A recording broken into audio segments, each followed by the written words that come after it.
This is Throwin Down with Jess and Lily. That makes no sense. You can be funny and not be offensive. The same way this is your workspace, this is my workspace too. It's never just sports. It's never just sports. It's never just sports. You'll be a little smarter, and we'll be a little smarter, and it'll be great. I was close to being right. You know what's interesting? If you don't agree with this, then just turn us off. Ooh, all right. On that note, We're throwing down. hey everyone, welcome to Throwin Down with Jess and Lily. I'm Lily Caffrey-Levine. I'm Jess King. And we are just going to jump right in today. Right in. A bunch of different topics. We're going to not take a break from, but switch to some other things other than yelling about college football and coronavirus for the time being, at least for this week. Yelled about coronavirus for like weeks now. I know, it's all we talk about, which we're still going to talk about, obviously, because you can't not talk about it. It is literally the single thing that everybody is currently basing their lives around right now. So you can't go without talking about it. But we're going to get into some other stuff too. Some things old... are feeling a little normal now. I mean, not normal, Really? but in sports almost, because like playoffs are here. Yeah, there is some sense of normalcy so back. now we have, rather than everything else to talk about, we can talk about some like playoff excitement and things like that. And things feel normal because it's August and people are arguing about whether or not baseball is dead. So it just feels like things are normal in the world, at least for like 5 minutes. And then you go outside and you're like, this is not normal. Yeah, and you're like, oh wait, I forgot. Okay, so I'm just gonna just start talking about this and just jump right in. And this is like a little bit of a controversial thing. And I completely understand why. I see both sides of it, all of that. However, we have to talk about this because it surrounds a lot of the things that Jess and I talk about here. So Boston Bruins kind of franchise goalie Tuukka Rask opted out of the NHL playoffs in the middle of the first round.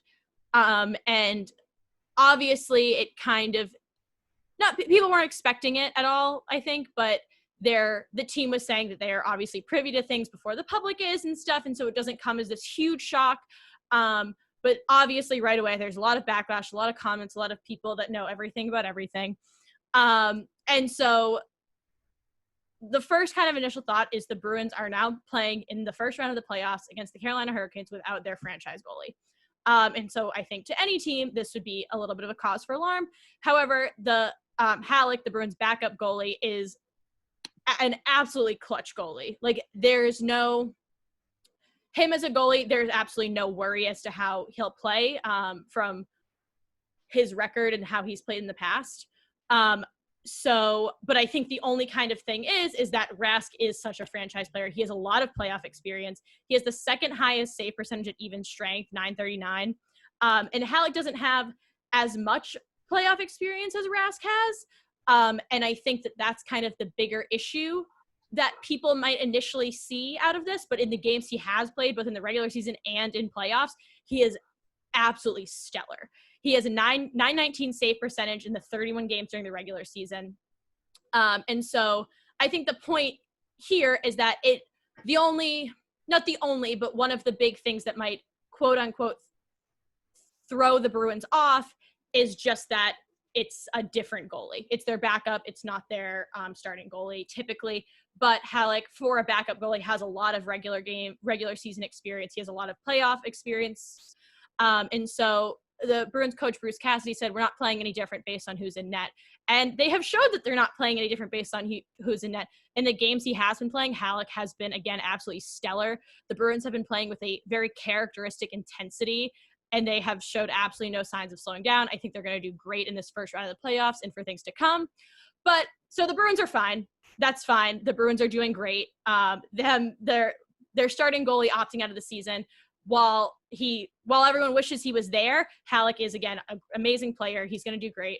And this does, however, raise a much bigger question of a franchise player, one of the faces of the team, has opted out in the middle of the playoffs. So that's kind of a big deal. And his reasons, it was nothing specific. Nothing had really happened or gone wrong. But it was just more so like, I want to be with my family. He has a newborn child. He has 2 young daughters. And I think, again, no crisis had to happen for him to be like, I think I should be home with my family. And I think that this is huge for a couple of reasons. One being that as we know and as we talk about, as important as sports are to our lives, our culture, and how much they are a part of us, there is more than sports. Sports are a big defining thing of our society, but when it comes to athletes, we have to remember that they're also people. That's a big thing we believe in. And so while sports are incredibly important to society and to people, and to the way that we are in the world, and they have a lot of great benefits and all that, and the list goes on. But athletes have families, and I think that Rask choosing to be like, you know what, it's just not worth it for me to be missing out on this time with my family when there's just all this going on. And I think that that's huge. And so I think he's not a backup player. He's not a bench player. He's not like a third string quarterback. Like this is their goalie. And he said, you know what, maybe we win a Stanley Cup, but I just need to be home with my family. And I think that's extremely admirable. And people are going to have their opinions no matter what. But I think that this kind of leads me to the question for you, Jess, and for us to discuss is that, like, as the NFL season approaches, as we get deeper into the MLB season, and we see a franchise player opting out like this in the middle of the playoffs, and the team's all right because of it, or in result to that, does this give athletes a different perspective and maybe even giving them more support in a similar decision that they might be making? So here's like the whole thing about this is it's a change of priorities for athletes, which I think will in effect change the way that some fans prioritize sports, like in their own lives. And like, you can take a step back in these times. We went so long without sports. Now we have it back. But like we said, there's some normalcy, but it's still completely different. We're still watching sports with no fans, listening to fake fan noise and things like that. And it's just strange. So, I mean, when you have a player like Rask coming out and saying, like, I'm not going to play anymore in the middle of game 3 out of the best of 7 series, it's kind of strange because it's like, oh, why didn't you do this like a couple games ago? You know, because then it's like now you really see, you bring playoffs into it and you're like, okay, now this is really important. Like, this just ain't some team that was about to get knocked out anyway, and he just said, well, I'm just gonna go home because it just, like, everything was on the line for, not everything, but there were things on the line for them. There was a season on the line for them, and like, obviously, like you mentioned, they're still gonna be fine, but for him, it's like, why wouldn't you just kind of take the leadership role as a team member and play? And it sounds like that everyone's cool with him doing that. The Bruins as an organization kind of knew where it was coming. Like, they weren't really caught by surprise. Seemed like everyone did the right thing to make the best happen from this news. But it's interesting, like I said, because people are going to be changing what they prioritize, and we see this across all sports. We talked about college sports last time, and we are kind of applauding athletes, whether you agree or disagree with our thoughts on college football. We are now seeing student athletes open up to this platform. And I think social media and things like that are a great tool for athletes, student athletes, and professional athletes to use to interact with fans, so they have their voice and that platform. And, you know, it's a great thing to see all, like, athletes taking a stand for what they want to do and not just sticking to their sport and being vocal, which is something we applaud here. That's the reason why we're doing this podcast in the first place. And then we have student athletes now sticking up for themselves and voicing their opinions, whether they think that they should be compensated or they just want to play football, or maybe they don't and they just want to make sure the NCAA is on their side, which, disclaimer, it's not. But anyway, I think it's a great shift, and like, it's just Rask doing this is like one small example of the cultural shift that we're going through in sports right now. Yes, because of coronavirus, but also not. But I mean, coronavirus helps shine a light on all of these underlying issues that we, as people who studied sports and would like to cover it professionally one day, we notice. And now I feel like when things like this happen, fans who just watch the sport as a hobby are noticing now too, and I think it will, like, affect them, you know. And I think the same thing similarly with this, I think of, like, when we see our favorite athletes, like, wearing masks and stuff, like, you know, in the bubble and stuff like that.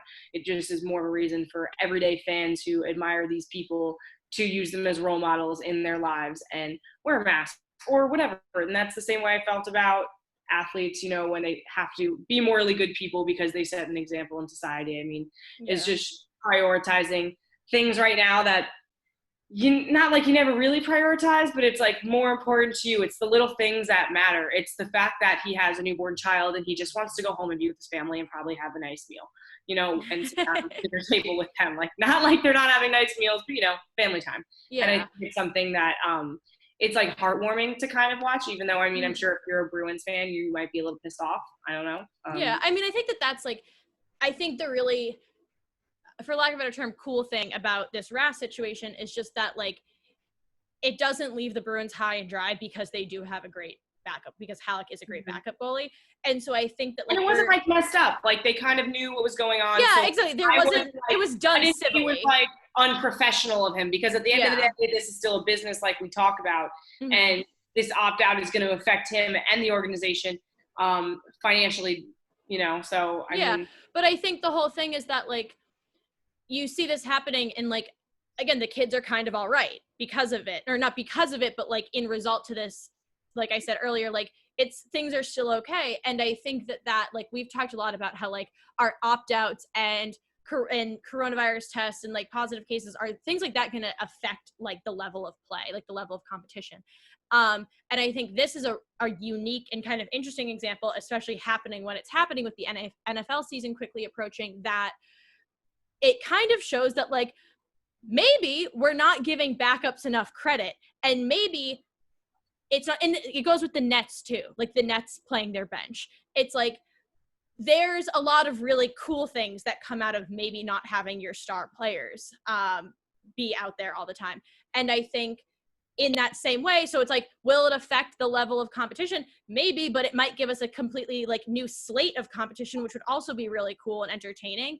And I think it also, you watch out, Yeah, I think it's also just like, you see, like, might other athletes see this and be like, wow, it's really interesting that he did it, he tried it, and then after being into it for a little bit was like, you know what, I'm just realizing that I need to be home with my family. Does that maybe, like, to other athletes that are kind of coming to terms with a decision like that, does that maybe push them to be like, okay, he tried it and decided that it was more important for him to be home with his family. Maybe that leads other athletes to make the decision that I should be home with my family. So I think it's really interesting timing. I think the Bruins are, again, it's less about the Bruins and more about, like, what opting out means.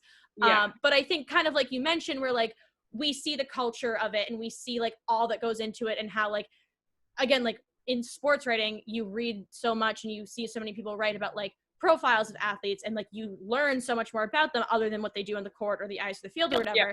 And I think the casual sports fan sees sports as this one-dimensional thing, but when you just go a little deeper, you see absolutely everything that goes into it, from the business side, from the human element side, all of that, from the culture side, all of that.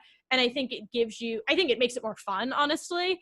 Because I mean, it just gives a face to, like, the number. I mean, and it's actually kind of funny, because I always say, like, it's really easy to be, like, a basketball player and to kind of be marketable like that. But I think, and for hockey, it's a little different, because, you're wearing your protective gear and stuff in your helmet, and you can't really see their faces as much as you would see the faces of, like, and I mean, baseball too, even baseball and basketball, you see their faces more often. But I mean, when you have all these other elements behind just their stats and their jersey number and what team they rep, like, it opens the door to a whole new side of fandom, which is, I think, great. And a lot of fans should dive into, being a fan of, like, one person and what that person kind of stands for outside of the organization that they are working for, really.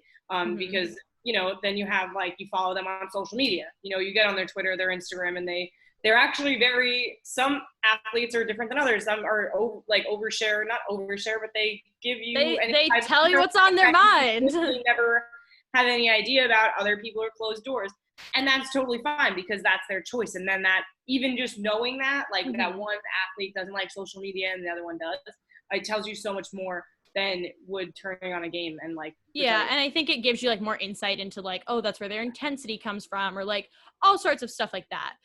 Like, what's motivating them, like, what's the fire in their life, and and exactly. we just found out that Rask's fire in his life is his family, and he will do anything for them. And I think so, like, I think it'll be interesting to see what, if any, effect this kind of has. Not that it'll have a direct effect, but like, it's just an interesting thing to see. It's a very interesting story, and I guess we'll see how it kind of works out. But on as the like the NHL playoffs unfold. yes, and getting into like, we're talking about like the kind of more personal side of sports or whatever. We're gonna get personal for a second. This is now personal. This is Michael Jordan, and I took that personally. So personally, last night or 2 nights ago, because we're talking on a Tuesday and this will be out on Wednesday, there was a at bat that happened in Major League Baseball. Yeah. Where Fernando Tatis Jr. Swung his bat when the count was 3-0, and he hit a grand slam. The Padres were up 10-3 at the time. So, it took that. Yeah, they were up 10-3 at the time, and he swung at 3-0, which, as if you've been on Twitter in 24 hours, is one of the unwritten rules of baseball. And so we're going to talk a little bit about unwritten rules of baseball. I'm holding the mic now and leaning back because we're just going to get into this. We're about to get into it. We're just going to get into this. Let's talk unwritten rules. As a disclaimer, baseball fans, like the fan base, is one of the most passionate fan groups I've ever witnessed and interacted with, because it's so it's untouchable almost. We've been having this conversation of how do we change baseball? No, you don't change baseball. This is how you do change baseball.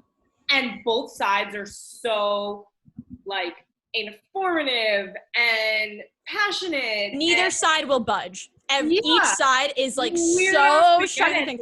I don't have the answers either. I ate dinner last night and came back to 35 texts about who's going to buy the Mets. And I was just I'm not going to read that because I can't get into it right now. It's crazy. And it's so awesome. I freaking love it. It's so fun to talk about. And my peers that are diehard baseball fans, I freaking could listen to them talk about baseball literally all day. Yeah. And it's just crazy that something here's my thing. I want to say something as simple as, and then all the baseball stands that are listening to this right now are going to be simple. It's not that simple. Crazy. Who is this chick? It's just it's interesting. And it's so entertaining. And let's get into it, Lily. Okay. So basically, what do you think about this? Okay. So here's the thing. Again, it's so there's so much we could say just because baseball Twitter is absolutely erupting over this. But basically the quote unquote unwritten rule he broke, and there's a lot of unwritten rules in baseball, is that you don't swing when it's a 3-0 count, when your team's ahead. There's obviously there's ifs, ands, or buts to the rule, but the general thing is your team's up, it's a 3-0 count, you don't swing. You just try to take the ball. But then you hit a grand slam and what? Did you think he was kind of rubbing in their face? I don't think there was any hate. So basically, there's two schools of thought that I see why people have an issue with this, and one of them is you don't hit the grand slam when it's a 3-0 count because you don't rub it in their face because you're already up 10-3 or whatever. And the other thing is you don't swing when it's 3-0 because even if there's a strike, even if in not swinging it's a strike, which I don't know the exact statistics behind it, but if they've already thrown 3 balls, chances are the next one might be a ball. So don't swing because even if it's a strike, then it's a 3-1 count. Yeah. But I am team. So I'm weird because I really like history, and so I really enjoy I know I really enjoy a lot of classic traditional baseball things, and I think one of the classic traditional baseball things I enjoy is just baseball. I just I like listening. You're gonna make fun of me for this forever. I really like listening to baseball games I like listening to them on the radio because I feel that to me is how baseball games are intended to be. And I think it's when I was a kid and I would go to the beach. That's what they say. That's how it was that's how it is. And when I was a kid, we'd go to the beach and we'd have the Red Sox game on the radio all the time. So that's just I love it. That's just me. But I'm also team let's have fun with baseball. Like, we don't have to be rigid in these rules. And, like, there's a ton of different generations. And like, you want more people to watch it? Guess what? Make it more interesting. The NBA's so, like, there's always something happening. There's always something to talk about. There's always something crazy happening. And that's why people love it. People just like basketball. But people that are just casual basketball fans love the NBA because there's always something cool going on. Like, there's always something exciting happening. And baseball does have exciting things happening, but I think casual baseball fans don't play into those or give into those as much as, like, hardcore baseball fans do. So here's my thing about this situation. I don't care by it. Also, again, if you couldn't tell, I'm not a diehard baseball fan, so there's that. But also, here's why I don't really care about it, and I think it's kind of okay with me. One, he's 21 years old, so he's a pretty young baseball player. And when we think about all, like, these days, how I mentioned there's different generations of athletes and fans, I think that the generation that we're in and the athletes we're gonna, like, grow up covering, we have fantasy baseball, we have sports analytics now, we have all of this knowledge and different ways to admire sports itself. Like, if you're a numbers person, you freaking love baseball because it works out well that way. And if you're playing fantasy baseball, it's more of a reason for you to turn on the TV to watch baseball, which in the end I think is better for baseball itself to increase in its fan base. So I don't really think it's that bad because, I mean, it's just getting all the, like, more of a reason for people to get into it. You know, if he didn't take that swing, it would have just been another inning. Like, you know what I mean? Yeah. You wouldn't be sitting here talking about it. There wouldn't be any drama. We wouldn't be talking about the Padres-Rangers games. We wouldn't. There's no way you and I would decide to talk about a Padres-Rangers regular season game. And you guys, unless this happens. The fans, the people listening, you guys know me. I freaking love the drama. So, I mean, this is great. But also, like, that's also why. So are these unwritten rules, do we need them? Like, why do we have unwritten rules? Stupid? I think it's kind of cool to have this generation of people who don't want baseball to change, and then the exact opposite. Granted, we're not going to have this for a while. So it's like, it's very interesting to watch the two sides butt and to see what's going to happen next. Like, when are people, like, going to revert back to, like, old school baseball, or are we just going to, like, keep pressing forward? I think, like, some of the unwritten rules, like, I'm not saying, like, abolish them, have them, but don't make it this, like, don't come for people when they break them because they're unwritten. You're not actually breaking a rule because it's an unwritten rule. And for us to talk about why unwritten rules are somewhat valid and somewhat stupid, we're going to talk about a few of our favorites and least favorites. Okay. So, Jess, what is your favorite unwritten rule of baseball? Okay, so my favorite is don't rub the spot where you were hit by a pitch for the batter, because I'm a very superstitious person. So I think that's really superstitious. Like, you think that's superstitious? I do a little bit. Like, I don't really know why. I think it's more of just, like, see, you strike me more as, like, a don't talk about a no-hitter kind of gal. Well, yeah, because that happens to me all the time. I am, like, sitting down with my friends watching a sport and then jinxing everything. So I didn't even want to touch that rule with, like, you're like, we're just football. I'm that superstitious about that we're like, not going to talk about it. Because, like, I knock on wood 10 times a day. Like, yeah, me too, actually. Every time I say something. Throw salt behind your shoulder when you spill it. Yeah, but this is kind of just like, don't rub the spot where you were hit by a pitch. It's like, I don't know, because then maybe you'll just get hit by a pitch in that spot all the time. Or you'll get a really gnarly bruise. Either way, like, kind of my favorite rule. What's yours? Okay, so my favorite, it's two, but these all kind of fall under the same category.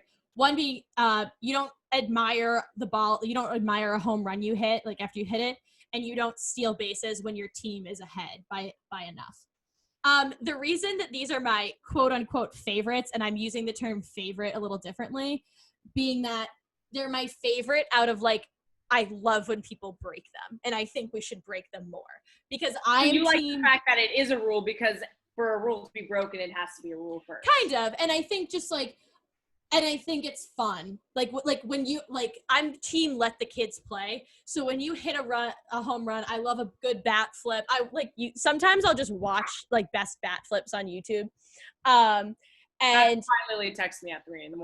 You know, and also like the stealing a base thing, like stolen bases are freaking fun. Like watching someone steal a base is the most exhilarating thing. I love a good stolen base. Yeah. I'm like, oh my God, go. You're like, and so like, if you ever watch 4 Days in October, the Red Sox Yankees, like 30 for 30, whatever. I just tripped on my words. Blah, blah, blah. One of the big things is the Dave Roberts stolen base there. And we all know how it ends, but every time I watch it, I'm like, oh my God, is he going to do it? Is he going to do it? I'm like, And so no, stolen bases are awesome. And admiring a home run you hit is awesome. So I think that those are like so we're fun on when the people same do it. page for that unwritten rule. Yeah. But I'll say that's my least favorite. Do not spend time admiring a home run you hit. Okay, we just interpreted the question differently. Exactly. Okay. Because I don't really like that it is a rule, period. Because like I think you should admire home run you hit. A home run. Like, I've been seeing people, like, on Twitter and stuff, like, oh, I could easily hit a home run. I'm like, oh, no, you freaking can't. Like, I'll tell you that right now, you can't. So it's just, like, it's really hard to do, and it's, like, it's already over. You're in the clear, so, like, why are you rushing? Because also, like, you could admire it for a second or two, maybe 3 seconds. I mean, people think it's, like people stuck up or, like, bases, like, when they hit a home run anyway. I see them doing the slow jog, slow jog. You know what I mean? So it's like, who cares? Like, that same slow jog, like, while you're admiring it go out, is different. Like, that slow jog is you kind of taking in everything that you just did, like that freaking awesome hit that you're really adding this like existential element to it, and I kind of dig it. But it's just like, it's like the whole aspect of their being, of like their changed attitude after they hit a home run, like that confidence boost. Like, that's why people love home runs. And I mean, at least that's why I do, because it's like, you take that freaking victory lap. You watch everyone's heads fall down to the ground in the outfield, like, damn, I should have freaking tried for that. Like, yeah. All right. So what's your least favorite? That's my least favorite rule was. Oh, okay. Yeah. That one. Spend time admiring a home run you hit, because like, I don't really think it should be a rule. So this is my least favorite one, and this is a true definition of least favorite, is don't assist members of the opposing team. And I just think this is like the absolute most childish, stuck up, unwritten rule anyone could ever come up with. Don't assist members of the opposing team. You're on a different team. We're all humans. We're all people. What if someone, like, it's just kind of like if someone drops something on the street, you're not going to pick it up for that. You're going to be like, hey, you dropped your wallet. That's the way I see that. And I get it. It is like an obvious rule. What? I feel like it's also like an obvious rule. It's like, you're also like, I'm not going to give up the secrets. Yeah, but like, be a nice person. Like, there's a line. And it's just like, you don't have to be best friends with everybody, but you have to respect everybody. That's going to be our life lesson for today. That crazy person on the team is like, don't assist a member of the opposing team. We'll like, to another level. Of someone drops their batting glove. You're not going to be like, hey, dude, you dropped your glove. Here you go. You're going to be like, I'm not going to say anything. To drop it, and then you kick like sand. Yeah, you like kick sand in his face. I'm like, all right, grow up. Like, honestly, grow up. Be nice to people. Come on.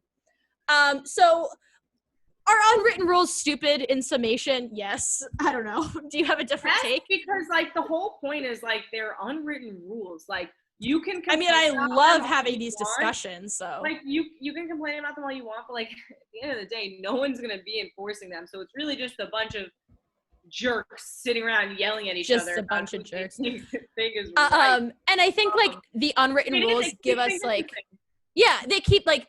Stuff like this is what keeps the game really, really interesting. And I think that it's important to have those. And I think like there is a younger contingency in baseball right now. You know what I mean? And so I think that I think it'll be interesting to see like if people kind of keep up with. A lot of people were very insulted by this. I know. From what I see, a lot of people are very in support of this, which I love it. Like Trevor Bauer, like came out in support. Kind of cool because then it's like, okay, we're all and it's fun and it gives us something to talk about. And I think but I think just like the important thing is that it's like not the important thing, but like my whole thing here is that like they're fun because when people do things like this, it makes the game really exciting. But like when something like this happens, don't come at people. They're just playing baseball. They're doing their job. Like, everybody settle down. Just settle down. Yeah. Okay. Total like on. lack of a segue here. No segue. We're doing some things different here today, guys. Jess, we should be watching the Suns right now. Well, I'm actually watching Miami. I have it on too. That's why I keep kind of like slightly glancing. I know. I thought I was like, people are looking at this like these. It's a good game. It's like on mute in the corner. Yeah. It is. So this.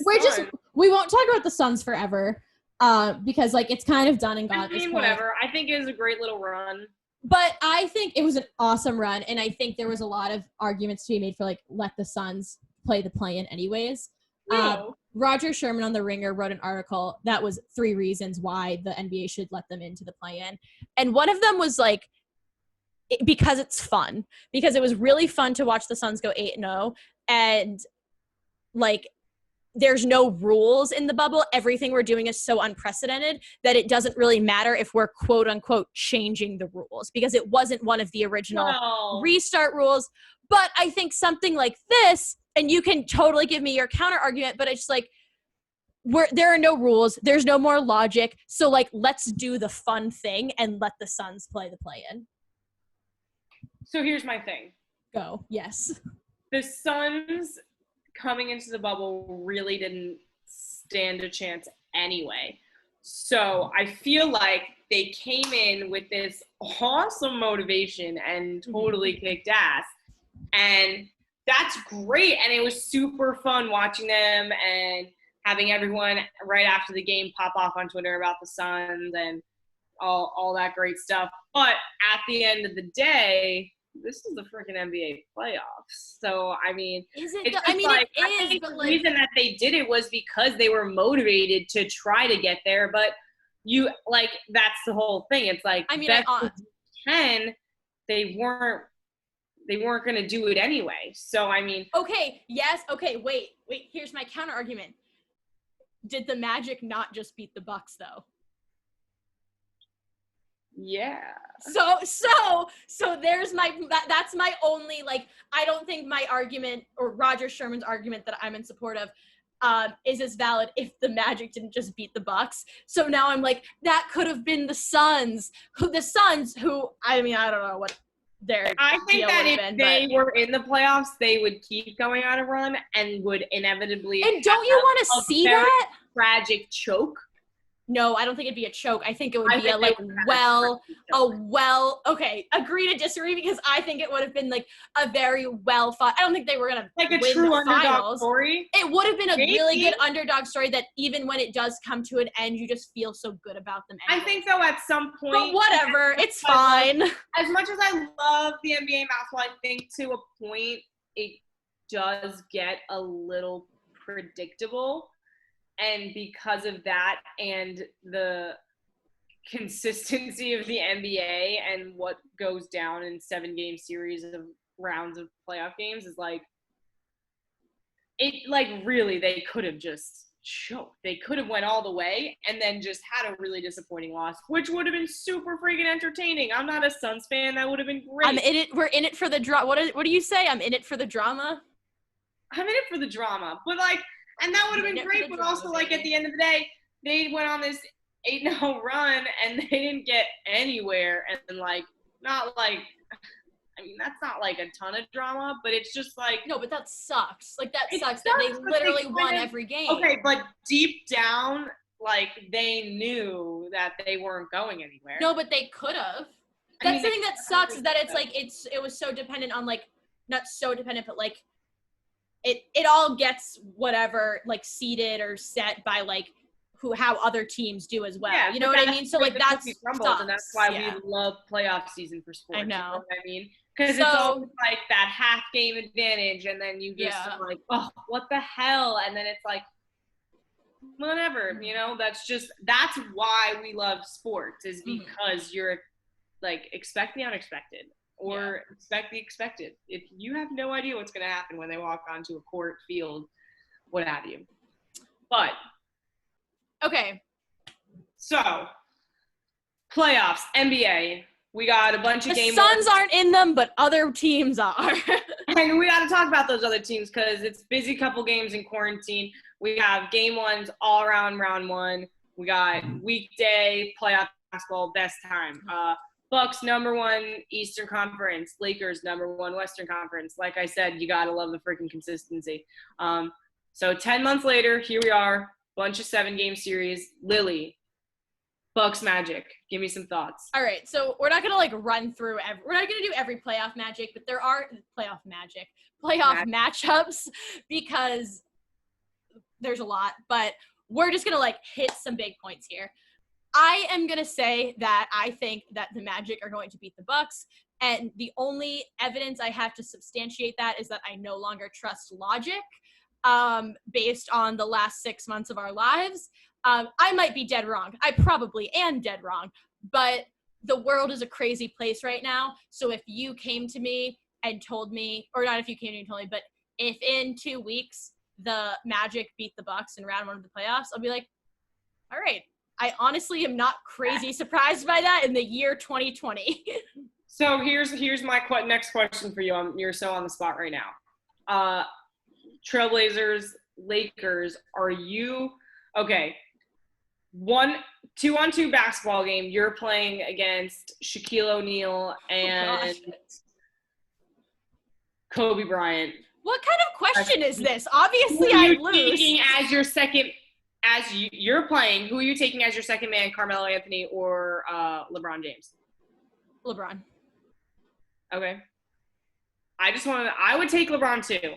Okay. I'm only asking because there's this new resurgence in Carmelo Anthony fandom. Okay, yeah. No, I respect it. I just totally respect it. See what your page is on. Which, let's be clear. LeBron James too. Let's be clear. In that imaginary matchup, it would just be Shaq and Kobe versus LeBron. I would be useless. Okay, you're 6'5". Okay, 6'5" basketball skills version of me. I'm still taking LeBron. Okay. Fair enough. Same page. Okay, NBA, great. Cleared off. We're done here. That was so unintelligent. That's fine. Also, for you guys, so. I do think Raptors Nets. The Nets are super, super, super interesting to watch. But I think Nick Nurse's Don't even team. talk about it. Okay. Now you're just gonna be pissed off. But can I just say, I think the Nick Nurse Raptors are just freaking phenomenal. I think they're great too, and I hope that they beat them. And it's actually pretty funny because yesterday I was bartending during the day at Local House in Island Park, New York. Shout out. And I found myself kind of cheering for the Nets, and I was like, "Whoa, that was disgusting! Gotta stop!" Because I just cannot. The Raptors have to win that because I cannot have the Nets making the Knicks look so bad. I mean, do that already, but I just can't. I cannot with these new Nets fans in New York. And then I also think these are all end up being Eastern Conference matchups that we're talking about, not on purpose, but just by accident. We are friendly, so Boston Philly, the Boston Philly game. I just it's not because I'm a Celtics fan, but just watching Boston play, the individual and team chemistry that they had was just stellar, and they're so fun to watch, and they're just such a talented team. I think it was awesome, and it's not that Philly's not. I just think Boston's going to go really far. I think Philly should take that because a lot of the sports fandom in general has been feeling bad for the Boston teams. I don't really know why. I feel no type of pity for you Jess takes guys. Philly because F you, Lily. And here we go, and we're off. So, guys. And we're off. We're going to do something kind of new and interesting for you guys if you're still listening for us. And we're going to introduce a new segment that we're going to do every episode now, and it is Throwin Down's Moment of the Week. And we are going to introduce to you guys moments in sports that either make you laugh, make you cry, make you angry, and whatever else you crazy people feel when you watch sports. And you guys are going to go onto our social media handles, our Instagram and Twitter at Throwin_Down. And we're going to have you guys vote on these two options that we throw up at you guys.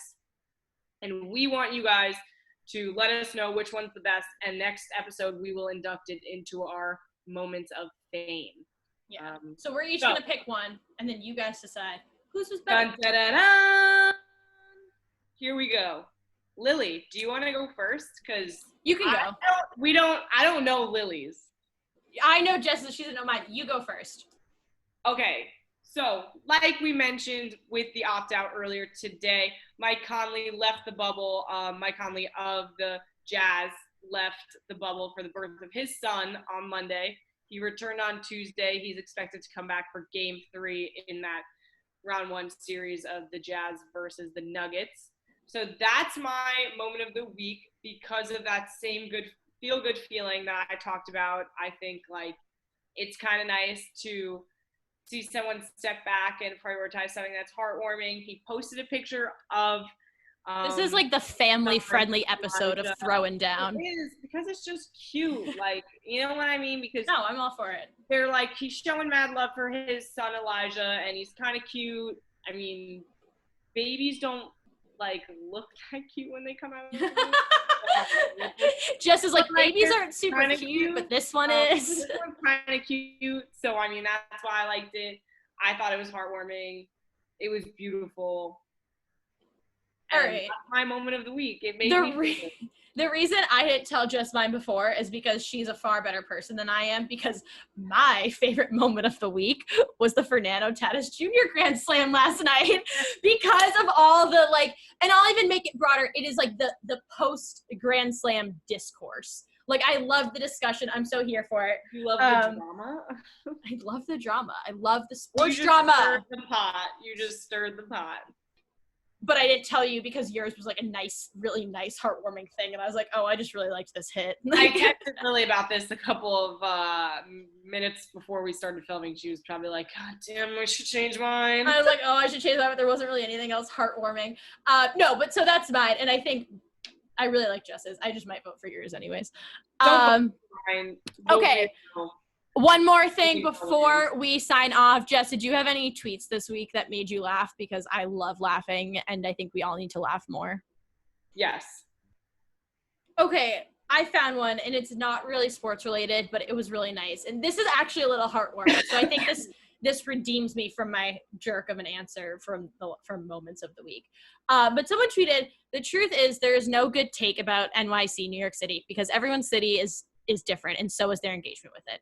For some people, this is just a place, for some a state of mind, for some a home, for some a stopover, for some a religion, for some a love affair. I don't know if I wouldn't call New York City a religion, but I think that, like, personal hell. That was like a really nice tweet, just because, like, I have friends that live in the city. I lived there for a little while, Jess is from there, and I just think, like, we all have very different experiences, and, like, I don't know, I just thought that was like a really nice tweet, and it was very out of the blue, and I liked it. Okay. So, my tweet of the week, which I have to say, I like yours because everybody has a different opinion about New York City. I also grew up in Manhattan. I lived there for 18 years. So, I was sick of being sexually harassed in the subway station. So, I moved out to Long Island. But enough about me. My tweet of the week, we have to throw up for all the people watching on YouTube right now. It has, again, nothing to do with sports because Twitter's hilarious, and like the list is awesome. So it says, it's a quote tweet with a meme picture on it. That's why I have to throw it up. And they say, when they call Uno, but you have a draw 4 waiting for them. Oh my God, I almost picked this one. It's so funny. And it's like Mike Wazowski from Monsters Inc. And he's like,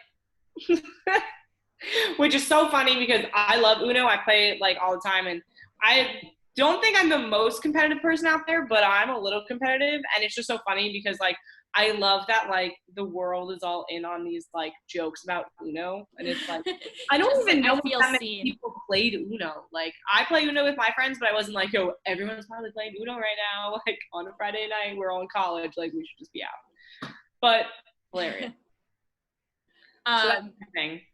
That was a good one. I like that, and I almost used it too. I saw it a few days ago, and I was like, I should use this, and then forgot about it. So I'm really glad that you picked it. All right, Fans, ready? Wait, 1, 2, 3. No, wait, you did it. Okay, ready? 1, 2, 3. All right. I don't know. I know that one was on time. That was on time. Jess and I are trying to clap at the. We're trying to clap at the same time, and it's pointless and ridiculous. So guys. Everything's ridiculous, and I love it. You know what? Everything is ridiculous, and this episode had no rhyme or reason to it. But we hit a lot of things. Thanks for listening to Throwin Down. As always, do your homework, guys. Okay, we need you to vote on the moments of the week. We really want to be more interactive with people who listen to us on our social media.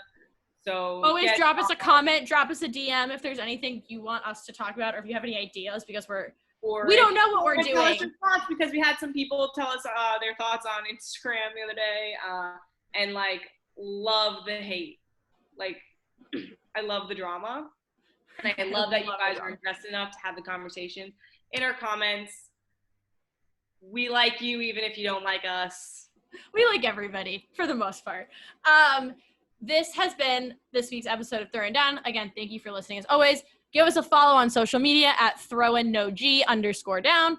And I think that's it. Jess? It's never just sports. Thanks for watching and listening, and we will see you next week. Bye. Mic drop.